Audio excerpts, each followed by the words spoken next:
Hili ni darasa ambalo nimelisoma darasa la kwanza miaka 30 iliyopita, nikiwa hapa mwanafunzi wa darasa la kwanza na walimu wangu wa darasa la kwanza akiwa mwalimu Mwaluko na mwalimu Mbano.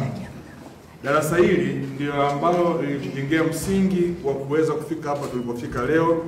Walimu wetu hao wawili wa darasa la kwanza walikuwa wakali sana, kiasi kwamba ilikuwa ni ukikosea kuandika, walimu walikuwa na fimbo ya rula ya mbao ambapo walikuwa wanatuchapa kwenye vidole humu ili ilitusaidia kuweza kuandika vizuri sana.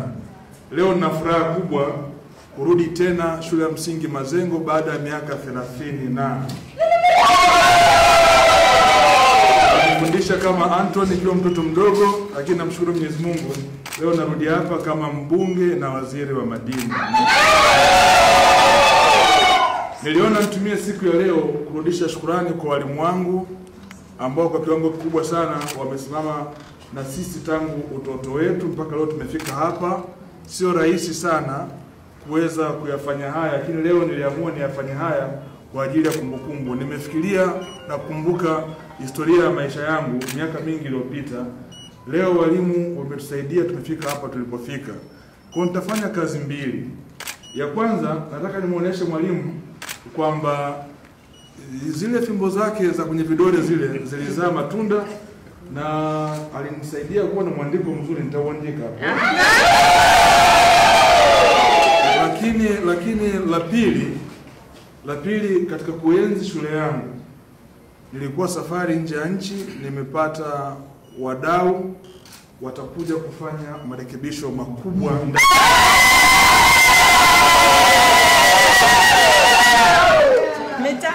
lakini la mwisho walimu hawa, mwalimu Mwaluko na mwalimu Mbano na walimu wengine wameshakuwa watu wazima sana hivi sasa. Sina cha kuwapa isipokuwa kwa mwalimu Mwaluko na mwalimu Mbano. Leo nimemleta afisa wa bima hapa, yuko hapa Bifrola, ambaye ndio huwa anawakatia bima waheshimiwa wabunge pale bungeni. Nimemleta hapa leo, tutaanza hatua za mwanzo za kuwakabidhi bima walimu hao wawili, bima ya thamani za shilingi milioni 7 na laki.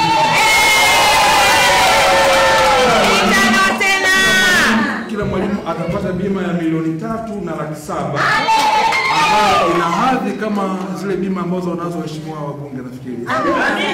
Ili itamsaidia katika matibabu yake yoyote na mahitaji ya dawa yoyote bila kuwa na kikwazo chochote.